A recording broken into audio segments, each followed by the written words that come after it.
Oh, maraming salamat din lalong-lalo na to sa mga nagsusuper thanks. Oo, yung nag-spend ng kanilang hard-earned money para lang makatulong sa ating channel. Maraming salamat po sa inyo. Agyaman aklauna ya po.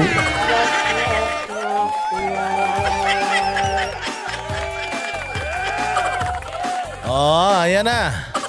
At ano ba ang ating mga pag-uusapan ngayon? Nako pa. Ay talaga naman gigil na gigil ang mga kababayan natin.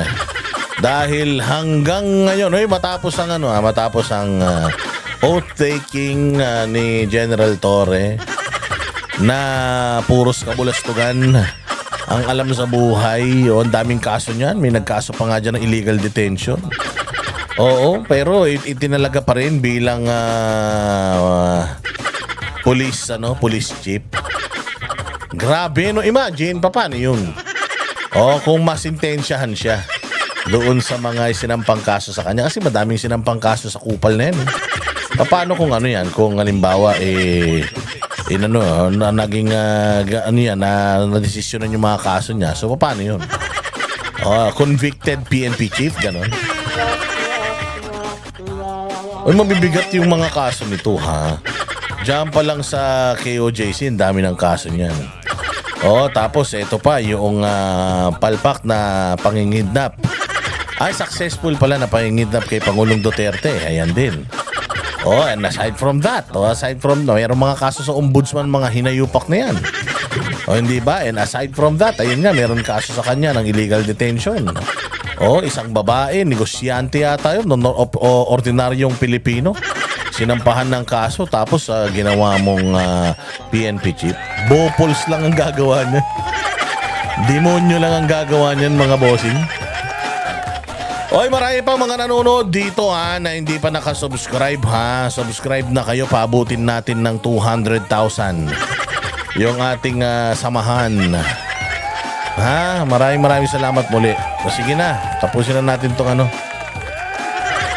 maghanatid na tayo ng mga bali-balita, mga bossing. Hindi natin na-reaksyonan ng masinsinan etong kabulastugan. Bale, pag-uusapan natin ngayon, mga boss, ay tungkol unang-una doon sa nanggagala'iting mga congressman. Dahil yung impeachment ni BP Sara ay mukhang rest in peace na. At talaga naman nanggigigil, mga bossing, etong ating mga kaliwete na mga salot sa lipunan ng mga makabayan. Sabi ko nga sa inyo, dati nagrarally sila sa kalsada, pero ngayon sa Congress na silang galing. Meron na silang ticket para makapaghatid ng kanilang mga saloobin sa loob, in the halls of our Congress. Lahat, pati hangin na sinisinghot nila diyan sa loob ng Kongreso ay taxpayers money yan. Pero before that, pag-usapan muna natin itong may maganda pong programa ang ating pinakamahal na Pangulo. Mahal dahil nagmahal lahat. At pakinggan natin yung kanyang napakatalinong mga komentaryo, istorya patungkol dito. Ayan, alam naman natin na noong weekend ay itong pamilyang ito, pamilyang salot, yung pamilyang Switik, sumakay sila, mga bossing, sa MRT. Sumakay sila sa MRT at meron silang bagong programang inilunsad. Putang ina niyan.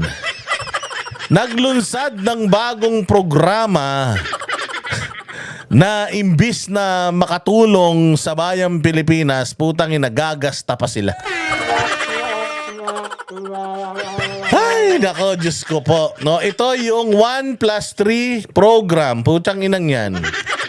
Parang 3 in 1 plus 1 Parang biskwit lang yan. Yung 3 biskwit naging 4. Ito 1+3 program sa MRT at LRT. Alam nyo ibig sabihin nun? Ang ibig sabihin po niyan, makakasakay ang isa at pwede siyang magsama ng kajaming niya. Magsasama na siya ng kajaming niya na 3. Libre na daw yung 3. Isa lang magbabayad. Tapos yung 3, libre na. Oh, putay na proud siya dyan. Oh, proud na proud siya. Ito po ay pwede tuwing linggo. Feeling niya talaga ay ang buhay ng Pilipino ay nabago na niya.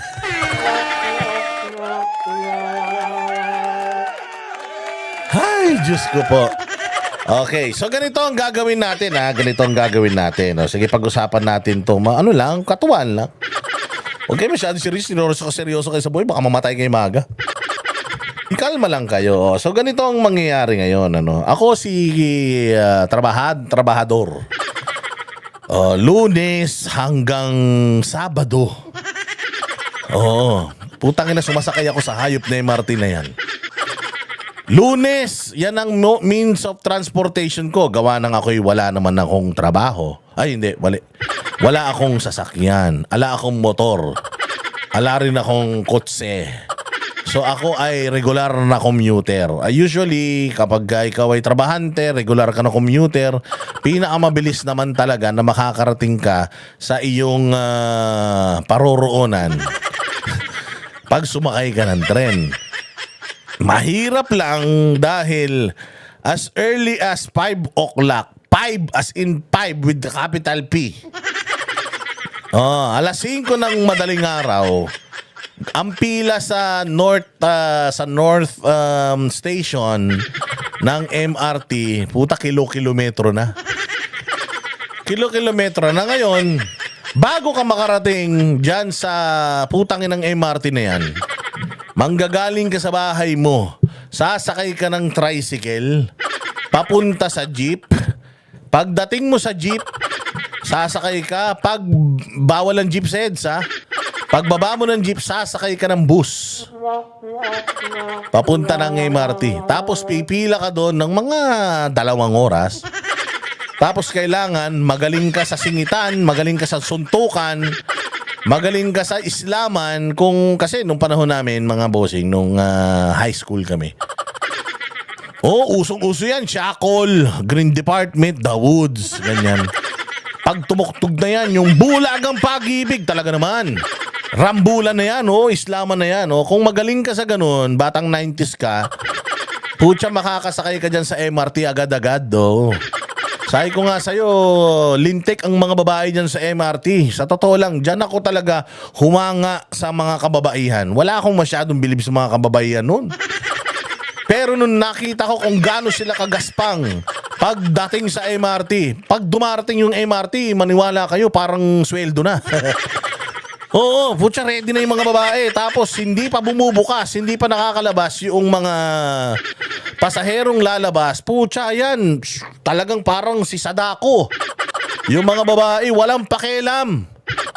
Oo, kahit anong lumabas, okay lang. Basta makaupo lang sila. At ang matindi sa kanila, pag upo nila, bigla silang nag-shutdown. Tulog na silang ganyang kaagad. Ang galing. Oo, talagang mauunahan ka. Ang gagaling ng mga... Tapos, may pila ang lalaki at ang babae minsan dyan eh. Pagka pumila ang lalaki sa babae, kawawa ka. Hoy, lalaki ka, ba't dito ka? Oo, ang lakas-lakas nyo, laki nyo eh. Ipila pa kayo dito, away yan, umaga pa lang. Ngayon ang gagawin mo, doon ka sa pila ng lalaki. Sa pila ng lalaki, pusta. Meron din babae. Di ka makapagreklamo. Gentleman eh. Gentleman tayo mga lalaki. So ngayon, ganun ang senaryo araw-araw. Makikipagrambulang ka, sasakay ka ng tricycle. Medyo nagtitipid-tipid ka, lalakarin mo yan hanggang jeep. Sakay ka ng jeep, pagbaba mo ng jeep, sakay ka ng bus. Pagbaba mo ng bus, sasakay ka ng tren. Pag sakay mo ng tren, maniwala ka. Ang bababaan mo ng bus sa gitna ng EDSA, ang gagawin mo magha-hiking ka pataas, pababa, para makarating ka sa istasyon ng MRT. Pagdating mo sa istasyon ng MRT, pipila ka ng ilang kilometro. Pagdating mo doon, para ka talagang papunta sa langit eh. Parang si San Pedro yung nagbibigay ng ticket. Pagpasok mo doon sa loob, ano pa yun pila pa lang yun. Pagpasok mo doon sa umiikot na ganun, panibagong kalbaryo na naman yun. Yun talaga, kailangan magaling ka na ron. Hindi ka makakasakay ng tren eh kapag katatanga-tanga ka eh. Kasi maniwala ka, pag bumukas yung yung gate ng MRT na yan, yung pinto ng tren, ang lalabas diyan 3, ang sasakay 500. Utang ina niya, patikisan ni may laman. Ganong katindi ang MRT sa atin. Maniwala ka, 5:00 pa lang, pagdating mo dun sa trabaho, putang ina, amoy putok ka na. Oo, maniwala ka, talagang palitan na ng ng amoy sa kilikili yan. Putya, magaganok. Hindi naman ako nag-Rexona, ba't amoy Rexona ako? Yung Rexona nung katabi mo, nandito na sa pisngi mo. Oh. Ay, ano ba yan? Yung Rexona mo, ay dab ang ginagamit ko kasi may pampaputi ng kilikili yun. Ganon ang sitwasyon sa MRT. So, matotal, 1 buong linggo, putaragis yan. Sa hirap ng buhay, maswerte ka na may trabaho ka. Magrereklamo ka pa ba sa biyahe? Okay lang. Basta may trabaho ako. So, 1 linggo kang ganyan ang ginagawa mo. 1 week na yan ang ginagawa mo. Monday, Tuesday, Wednesday, Thursday, Friday. Ganyan ang kalbaryo mo. Putang ina, mantakin mo, pag linggo gusto mo mag-MRT ka pa rin. Ganyang katalino yung programa ng mokong na ito. Ikaw naman, Boss Dada, napaka-reklamador mo eh. At least may ginagawa. Putang ina, proud na proud ka. Yan lang ang programa mo. Libre yung 3. Basta magbayad yung 1. Putang ina, kailangan mo pang lumabas ng bahay para lang ma-avail mo tong hayop na programan to. Pwede bang putang ina gumawa kayo ng programa na kahit nasa bahay kami ma-avail namin? Tangina, kailangan pa namin gumastos para lang makatipid kami ng 1 sakay? Buisit! Putang inang yan, ang daming problema ng Pilipinas. Problema natin makakain, problema natin trabaho, problema natin peace and order, problema natin yung putang ina itong China, ang kulit-kulit sa South China Sea. Problema natin yung mga naman, may EDCA. Napakadami natin problema. May problema tayo sa shortage ng bigas, kamatis, sibuyas. Meron ASF, merong pati manok, may trangkaso na. Lahat ng problema ang pwede mong isipin, nandito na. Mantakin mo, pati nga yung mga tao tumitira na sa Imburnal eh. Tangin na, sa sobrang hirap ng buhay, sa Imburnal na nakatira yung Hindi ba mayroong programa to, 1 milyong pabahay, 1 buwan? Itong kupal na to, sa sobrang galing ng pabahay niya, putang ina yung mga tao sa Imburnal na nakatira. For the first time in history, mga bossing, putang ina niyan, alam niyo yung yung Ninja Turtles, kasi, mga boss, nakatira yan sa sewer. Wow.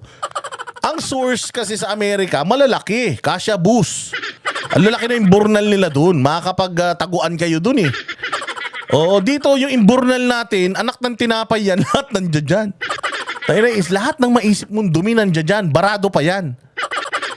Mantakin mo, sa sobrang hirap ng buhay may nakatira na sa Imburnal. For the first time yan, ngayon lang nangyari, tumitira sa Imburnal. Alam mo, marami akong nakita, akyat bahay, nahuli sa Imburnal, ganon. Sa Imburnal nagtatago, pero ito, puta, doon nakatira. Ang pinaka nakakatawa, nung yung lumabas na nakatira sa Imburnal, binigyan ng DSWD ng 80,000 pang sari-sari store daw. Puta, saan siya magtitinda? Saan siya magtitinda? Doon sa Imburnal? So putya, kailangan yumuko pa ako at lumuhod doon sa butas na Imburnal, makabili lang ng chicherya.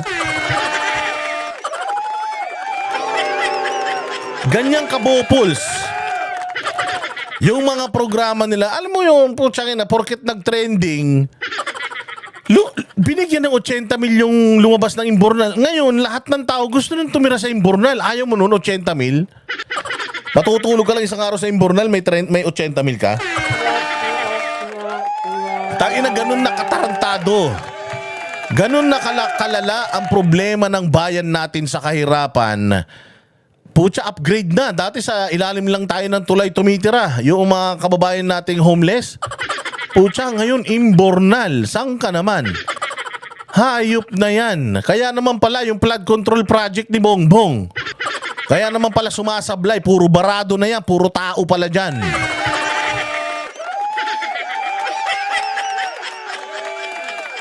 Baka naman pagpasok natin doon sa Impurnal na may aircon pa kayo ha. O walang hiyan. Ito ang problema ng bayang Pilipinas. Anong inaatupag ng mga hayop? Pagkakagastusan. O nakita nyo yung example ko? Para ma-avail mo itong 1+3 program nila, kailangan mo munang lumabas ng bahay. Para lang masabi mo na, ay salamat, natikman ko rin yung programa ng gobyerno. Eh hindi ba, panggago? Wala na ba tayo maisip? Wala na tayong ibang programa na pwede nating gawin. Kausapin niyo si Pastor Kibuloy. Ang daming niyang programa para sa Pilipinas. Itigil niyo na yung legacy.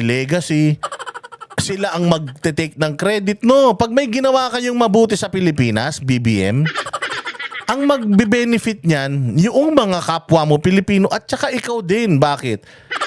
Katulad kay Pangulong Duterte, hindi naman mayabang katulad mo, pero kita mo pinagtatanggol ng tao. Bakit? Kasi nga, alam ng tao, naramdaman ng tao, yung mga programa. Tangina, saan ka makakita ng ganitong programa?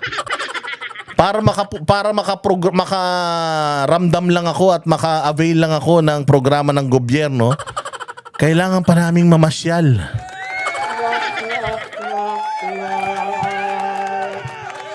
Ang mahal na nga ng bigas, palalabasin nyo pa yung pamilya. Isang buong linggo na nga yung tatay na nagtatrabaho na ikipagsapalaran sa MRT, palalabasin mo pa. Walang hiya. Mano ba naman yung magsama-sama ang lahat ng mga pamilya sa bahay? Tuwing linggo, ang barangay ay mamimigay ng 500 pesos pangluto ng mga pamilya. Bawat pamilya may 500 linggo-linggo. Pangluto ng masarap na pagkain para at least man lang kahit isang beses isang linggo, dahil day off naman ng lahat. Gagastos ang gobyerno, 500 bawat isa, mamalengke kayo. Tapos magsama-sama kayo sa hapagkainan, ganyan. Inang yan, project na yan.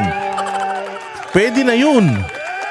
Pucha, matindi tong project na to. Pakinggan nyo ha. Eto, i-play natin. Tapos tingnan ninyo kung malaki may tutulong sa inyo. We have come today to help inaugurate this new promotional program, I suppose, Ayun na, unang-una pa lang eh. Anong unang sinabi? Una pa lang, palpak na eh. Ulitin natin ha. Promotional program, I suppose, Nandiyan daw tayo ngayon para dito sa isang promotional program. Ata, I suppose. So hindi siya sigurado kung anong ginagawa niya dyan. Saan ka makakita ng ganyan? Wala siya, hindi niya alam kung ba't siya nandiyan dyan. Mukhang magpo-promote ako. I suppose. Di ba, when you say I suppose, akala ko ba magaling mag-English to? Akala ko ba, tapos ng graduate to. Nandiyo dito ako to inaugurate, I suppose. So, hindi mo alam ba't ka nagpunta dyan? Basta lang, nagising kayong pamilya. Tara, punta tayong MRT. May marami daw tao dun. Punta tayo dun. Tapos, anong gagawin dun? Bahala na kung ano yung makita natin dun. I suppose. Hindi ka sigurado. Hindi ka sigurado na nandiyan ka para i-inaugurate yan. Ba't nandiyan ka? Anak ng tinapay naman. Umpisa pa lang. Palpak na eh. Sige, pakinggan pa natin. For our public transport system. Alam nyo kasi, ang kultura ng Pilipino, ang linggo, para sa pamilya yan. Yun, ang ganda. Ang linggo para sa pamilya yan. Tapos, ang linggo para sa pamilya. Para sa mga mahal sa buhay na magsama, na makapag-bonding ng konti. Bonding. Tama naman. Maganda naman. Linggo is family day. Bonding. Okay yan. Kaya ginawa namin ay gumawa kami ng programa ay ang tinatawag 1+3 program. Ibig sabihin, 1+3 program. Ibig sabihin, pag binoto mo yung isang Marcos, may 3 kasama.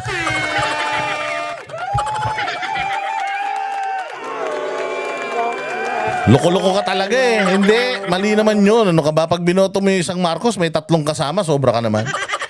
Porket 3 yung anak niya. Si Raulo ka talaga, Boss Dada. Ano, iba yun. O, 1 plus 3. O, ito. Linggo, basta bibili, kagaya ng bibili ka ng isang ticket, plus 3 ang pwede mong isakay. Ibig sabihin, sa isang ticket, 4 ang pwedeng sumakay. Para naman mabigyan natin ng pagkakataon yung ating mga pamilya, mga magkaano. Utangin na si ate, o, yung nakapaismas, o. Kung pumalakpak, akala mo, Utsa, napakaganda ng programa eh. Baka magdugo yung kamay mo, kakapalakpak mo te ha. Oh, so ulitin natin. So pag bumili ka ng isa, yung 3 kajaming mo, kasama na. Oh, so kung halimbawa, sabog ka, tapos tamang joyride ka. Oh, putsaragis yan. Sasakay kayo ng MRT, one way, isang bayad lang para sa inyong 4.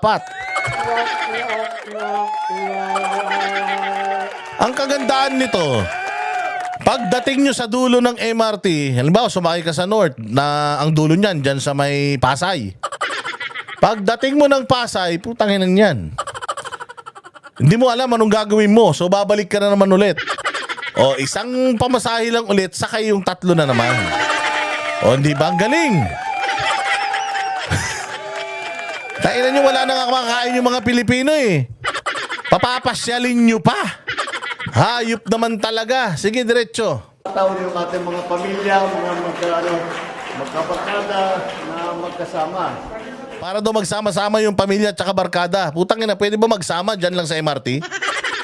Hindi ba pwede magsama yan sa labas ng bahay, sa tambayan, sa luneta? Oh, dyan sa may tongitan, ganyan. Taina, kailangan pang para mapatunayan lang nila yung pagkakaibigan at pagmamahalan nila. Kailangan nila lumabas ng linggo at sumakay ng tren. Putang inang yan. Ay, nako, Diyos ko po. Pero kami, lumampas kami doon sa 1+3, kaya si Congressman Santo nagbayad ng sarili ng ticket. Pero yun ang aming, sana naman, mabigyan. Kaya na to si Lisa ang likot. Tinan niyo si Lisa. Hindi mapirmi. Walang respeto sa asawa eh. Nagsasalita yung asawa, nag-i-speech, putang inin yan, para kang turumpo. Ikot ng ikot, putang inan to, parang mascot. Nakita nyo ginagawa, dapat pagka ganyan, makinig ka naman sa asawa mo. Alam ko naman na walang kwenta yan asawa mo.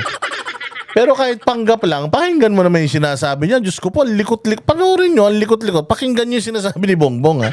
Tapos panoorin nyo din. Walang patid. Sasalita yung asawa, siya din nagsasalita. Bigyan natin ng pagkakataon ang ating mga kababayan na maramdaman nila yung linggo. Kasi alam naman namin napakahirap ng oras ng commuter. At madalas nating marinig, wala na kaming oras para sa pamilya. Yun na nga wala na nga oras para sa pamilya, papalabasin mo pa?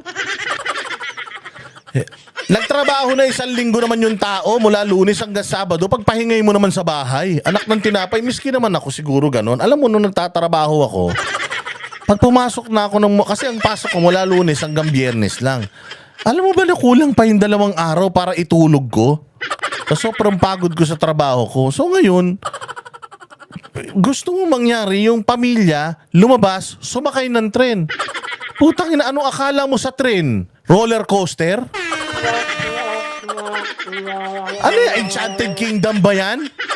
Ha? Ano akala mo sa MRT at saka LRT? Ha? Ride sa Disneyland?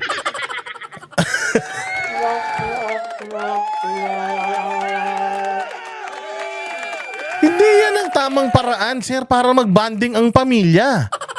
Pinakamaganda sana ang ginawa mo, gagastos din lang naman ng gobyerno, sa subsidize ng gobyerno yan eh. Gagastos din lang naman ng gobyerno. Bakit hindi pa lubos-lubusin? O magbigay nga lang kayo kahit 400 lang eh. Pabiling 1 kilo. Ay putya, mahal yung 400 din. 1 kilong ulam lang yun ah. Sige na, sagot na namin yung bigas. Yung ano na lang, 400, pambili na lang ng baboy. 350 ang baboy tsaka suka toyo, pang adobo man lang. O, gawin na lang natin itong proyekto na to, ang tawag dito ay Adobo Sunday. Bakit Adobo Sunday? Para makalibre na yung mga Pilipino, makapagsama-sama. Masarap kasing magkwentuhan kapag masarap ang ulam. So, pagod ka na magtrabaho ng 1 linggo. Pagdating mo ng linggo, kukubra ka ng 400. May mo na 500. Ikaw naman, mayaman ka naman. Kukubra ka ng 500, pambili ng 1 kilong bigas at saka pang adobo. Oh, hindi nagbanding-banding pa kayo. May kinain, nakapagpahinga pa, hindi pa lumabas. Ang hirap na lumabas ngayon, baka ma-hold up pa. Dati, 1 lang ma-hold up, baka ngayon, 4 pa dahil dyan sa hayop na 1+3 na yan. O diba? Lalabas ka. Tara! I-avail natin yung magandang project ng Pangulo. Pumunta tayo sa tren. Sakay tayo ng tricycle, 4 tayo. So yung dating pamasahe mo, 8 times 4. Tapos sasakay pa ng jeep. O magkano na minimum ng jeep ngayon? 12 times 4. Magkano na yan? O syempre, sasakay ka ng bus. O, magkano minimum sa bus? 10, sabihin na natin. Times 4, 40. 40 plus 40 plus 40. Utang ina, 120 na yan. O, magbabayad ka pa ng tren. Magkano ang tren mula North hanggang Pasay? Magkano ba? Benching ko? 30. O mga ganon, benching ko, sabihin na lang natin. Tangin na yan. 150. Para lang sumakay ka ng tren. Imbis na binili nyo na lang ng bigas yan. O kaya 1/4 na giniling tsaka 2 taling sitaw. Eh di nakakain pa kayo. Mantakin mo, wala pa yung pagkain nyo. Pagdating nyo sa dulo ng tren, anong isipin yung gagawin? Punta kayo Mega Mall? Pagdating nyo na Mega Mall, gagastos kayo dun. Enough ba yung sweldo nyo para dun? Nang tinapay, gagawa kayo ng programa eh. Wala naman silbi talaga.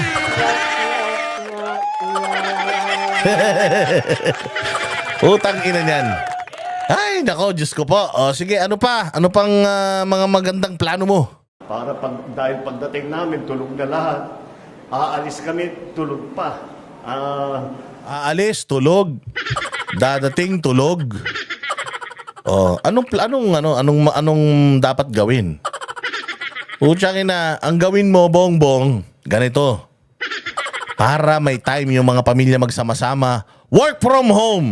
MWF lang papasok ang isang empleyado sa opisina.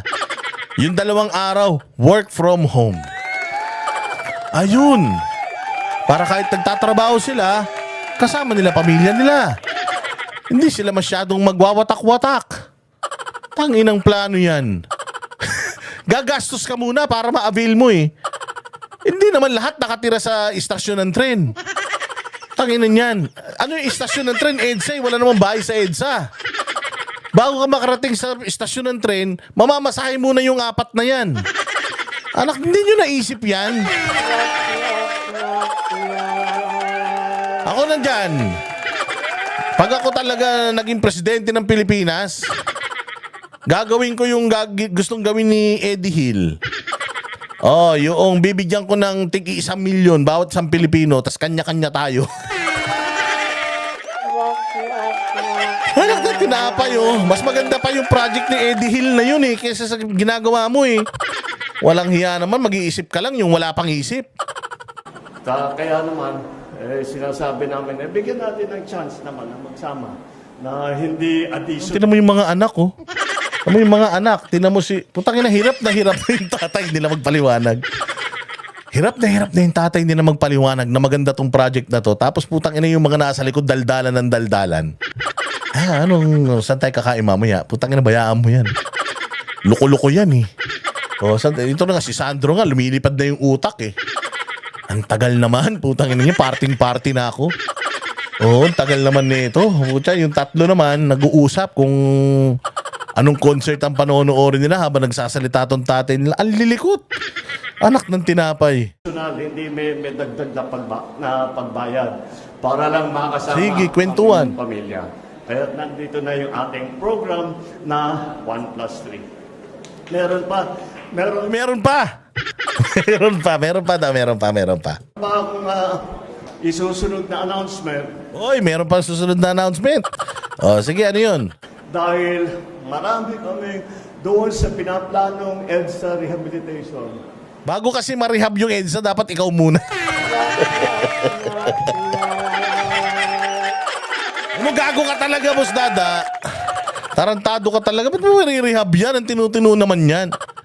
Oo, dapat bago i-rehab yung EDSA, kayo muna kasi. Oo, i-rehab nyo na yung EDSA eh. Hay, nako. Ang daming bumalik na nag-aalala paano yung trabaho namin. Eh kung ang pag-commute namin ay napakatagal na, madadagdagan pa ng 1 oras, 2 oras, wala na talaga, hindi na kami uuwi. Kaya tinitignan po namin sa etong nangyari. Bukod pa doon, meron tayong mga nakita ng mga bagong teknolohiya. Oy, butang na ganito kagaling mambudol to ha. Nagdesisyon sila bigla-bigla, hindi kasama yan sa pagbabudget. Ang EDSA rehab na yan. Basta bigla na lang nila naisip. Usually kasi talaga matagal pinag-iipunan yan eh. Or matagal pinag-iisipan yan. Parang yung San Juanico Bridge. Mantakin mo, yung San Juanico Bridge, isasara nila for rehabilitation. Pag tinanong mo kung anong sira ba nitong tulay, hahanapin pa. Ang laki ng budget nung kulang-kulang 1 bilyon. Kulang-kulang 1 bilyon yung budget, putragis yan, wala naman palang problema yung tulay. Hahanapan daw nila ng problema para i-rehabilitate. Ang dami-daming mga kalsadang kailangang simentohin. Ang daming mga tulay na dapat i-construct. Bakit kailangan yung mga tulay naman na okay naman, bakit kailangan ayusin? So eto na naman EDSA. Okay naman talaga, dapat talaga ayusin yung EDSA. Kaya lang naiisip ko, ano pa ba ang pwede mong gawin sa hayop na EDSA na yan? Hindi ka naman pwedeng i-widening mo pa yan, lagyan mo pa ng another lane, tatamaan na yung mga establishments, buildings and all. So, ang only way para itong EDSA na ito talagang lumuwag, alisin mo yung karamihan ng mga Pilipino sa kalsada. Paanong gagawin mo? Ako kasi, para lumuwag ang EDSA, ang gagawin ko, gawin ko ng mandatory yung work from home sa mga kababayan natin para at least mabawas-bawasan yung mga nagko-commute. Para at least yung mga physical na trabaho na hindi kayang i-work from home, maging maluwag naman yung kanilang commute. Kasi may mga trabaho naman na pwede namang i-work from home. Malaki din ang nag-succeed naman yan nung panahon ni Pangulong Duterte. Work from home lahat, wala naman nalugi, wala naman nagsarang kumpanya. Kaya nga sana i-mandate na nila na yung para lumuwag yung EDSA, magkasundo ang private sector at ang public at ang gobyerno na mag-compromise yung ilan ng empleyado mo. 500. Sige, baka naman pwede skeletal kayo. Oo, baka naman pwede skeletal kayo para lang makatulong tayo lumuwag ang EDSA. Isang paraan 'yan. Pangalawa, yung EDSA pwede nating gawing double decker 'yan. Yung ibabaw papunta roon sa south, yung isa northbound. Kasi talagang wala nang yan eh. It's either sa ilalim ka gagawa ng bagong daanan o sa ibabaw. Di ba? Yun yung pinakaparaan para lumuwag yung EDSA na yan. Gumawa tayo ng maraming mga tulay papunta sa mga kung saan-saan lugar. Yun lang talaga yung makikita mo. O kaya, lahat ng tao sa Maynila, alisin mo yung kalahati. Bawa, meron ditong 20 million na Pilipino. 5 million lang yung iwan mo. Tapos yung 15 million, i-relocate mo sa ibang lugar. Tapos dalhin mo doon yung mga trabaho. Ganun. Pwede yun eh. Pero yung sinasabi nito, na meron daw siyang makabagong teknolohiyang nakita. Anong teknolohiya yun? Kahit anong technology ang gawin mo, wala nang pag-asa yung EDSA, hindi na yan madadagdagan ng lanes. Hindi na madadagdagan ng lanes yan. Madadagdagan, pwede yung gumawa ng bagong kalsada sa ibabaw o kaya sa ilalim niyan. But it will definitely take some time. Hindi ko alam kung ano yung ibig sabihin nito eh. Na hindi natin ginamit doon sa pagplano sa EDSA rehabilitation. Kaya in-instructionan ko si Secretary Vince Dizon at saka si Secretary Manny Bunuan ng DPWH ay sinabi ko, pause muna doon sa rehabilitation. Huwag muna natin gagawin. Dahil pag tinitignan natin yung cost-benefit analysis, maganda sana kung maayos natin. Ngunit, ang laking sakripisyo ng 2 taon na masyadong mabigat, masyadong mahigpit ang traffic. Kaya pause na muna yan at sabi ko sa kanila, bigyan natin ang sarili natin ng 1 buwan. Pag-aralan natin ito. Boys, ang buwan lang pag-aaralan. Tayo na nga, ito nga project na to, walang kakwenta-kwenta. Mukhang matagal yung pinagplanuhan, tapos 1 buwan lang, makaisip na kayo ng paraan pa paano mawala yung traffic dyan. Alam niyo, para mawala traffic sa EDSA, i-ano ninyo, i-bawal nyo sasakyan dyan. Bawal nyo sasakyan, bawal na sasakyan sa EDSA, bisikleta na lang. Bisikleta tsaka motor na lang. Lahat ng 4 wheels, bus, lahat bawal. O gawin mong ganun, luluwag talaga yan. Oo. Mga bagong teknolohiya na nakikita natin, so pag-aralan natin, gumawa tayo ng magandang plano, baka naman, imbis na 2 taon, magawa natin sa 6 na buwan, magawa natin sa 1 taon, whatever it is. Tingnan natin kung anong available sa atin. Pero sa ngayon, maliwanag na napakarami ang mahihirapan pagka tinuloy natin yung Wala ka talagang plano kasi. Pero kung sana before, 'di ba, gusto natin lumuwag EDSA. Ano yung mga pwede nating gawin? Ibawal lang sasakyan sa EDSA. Hindi naman pwede yun. Kasi kalsada yan eh. Okay, sige. Ano ba yung mga dumadaan sa EDSA during umaga and gabi? Kung saan super duper traffic. Mga empleyado. So empleyado, yun ang problema natin. So pwede kaya pwede kaya natin gawin na ipanukala natin na gawin nating 3 times a week lang pumasok sa opisina yung mga tao. Tapos at least 2 araw sa bahay sila. Di ba? Para at least kahit paano lumuwag-luwag. Lumuwag-luwag. Di ba? Tapos ano pa ba yung mga pwede natin gawin? Kasi ako wala na talaga akong ibang nakikita kundi yun lang. Anong gagawin mo dyan? Unless magkakasya lahat ng sasakyan dyan pag patagilid na yung andar ng mga kotse. Hindi. Pagka ganyan, isang lane. Diyos ko po. Hindi, talagang sobrang traffic talaga ng EDSA. Gusto na rin natin. Ako bilang taga Metro Manila, gusto ko na rin masolusyonan yan. Pero, hindi, ang dami ng actually, ang dami ng presidente ang gumawa nito. Mas magagaling dito kay Bongbong. Hindi nga nila nagawa. Siya pa. Mantakin mo, gumawa nga siya ng programa na ganito. Yung 3+1+1. 1+3 program, anak ng tinapay na yan. But anyways, magandang balita ito dahil may hinto. Kasi yung kanilang gustong mangyari na at even kawawa yung may mga bumili lang talaga ng sasakyan para magamit sa kanilang daily commute. So mapoprohibit sila or malilimit sila na magamit lang yung kanilang sasakyan 3 times a week. 3 times a week lang. Okay lang naman sana kung ang pinopromote natin ay gumamit tayo ng mass transport. Ang problema, hindi rin naman ganun ka-reliable yung ating mass transportation. MRT, bus, at yung mga tricycle naman, hindi naman yan nakakarating sa mga trabaho natin. Ito namang mga angkas-angkas naman na ito, sobrang delikado rin naman. Ang hirap din naman. Pero minsan talaga, kahit delikado, ano na nga yan eh. Kumbaga napakalaki na nang naitulong ng mga angkas-angkas na yan sa public transportation natin eh. Lalo na dyan sa kahabaan ng EDSA na yan. Laking tulong na ng mga angkas. So talagang napakahirap. I think hindi lang 1 buwan pag-iisipan kung ano yung mga dapat gawin dito sa EDSA na to para talagang ma-rehabilitate. Ako, I'm in favor of the rehabilitation. Mawala ang traffic dyan. Malaki ang nalulugi ng ekonomiya dahil sa traffic. Kung mawawala yun, malaking epekto rin sa ekonomiya natin. Kaya lang, kung ito magpaplano, tayo na parang wala talagang pag-asa.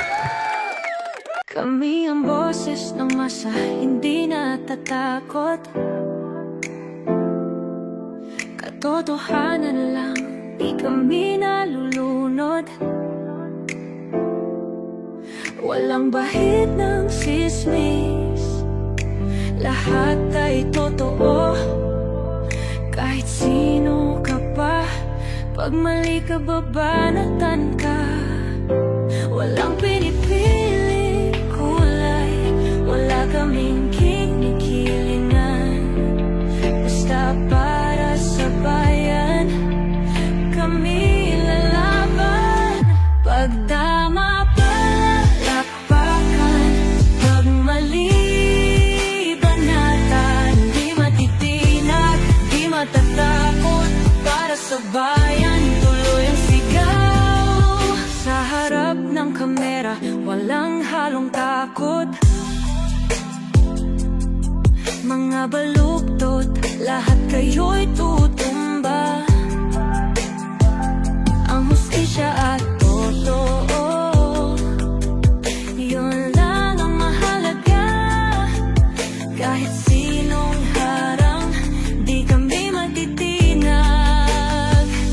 Walang pinipiling kulay, wala kaming kinikilingan. Basta para sa bayan, kami lalaban. Pag tama palakpakan, pag mali banatan. Di matitinag, di matatakot, para sa bayan tuloy ang sigaw. Kung nasa tama ka, ikaw ay aming kasama. Pero pag mali ka, handa ka na bang mabasag? Banateros kami, walang inuurungan. Dahil bayan muna, bago ang sarili.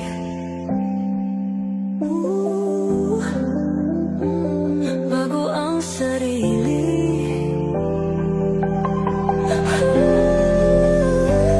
Pag tama palakpakan, pag mali banatan. Banateros ang sigaw, katotohanan ang laban.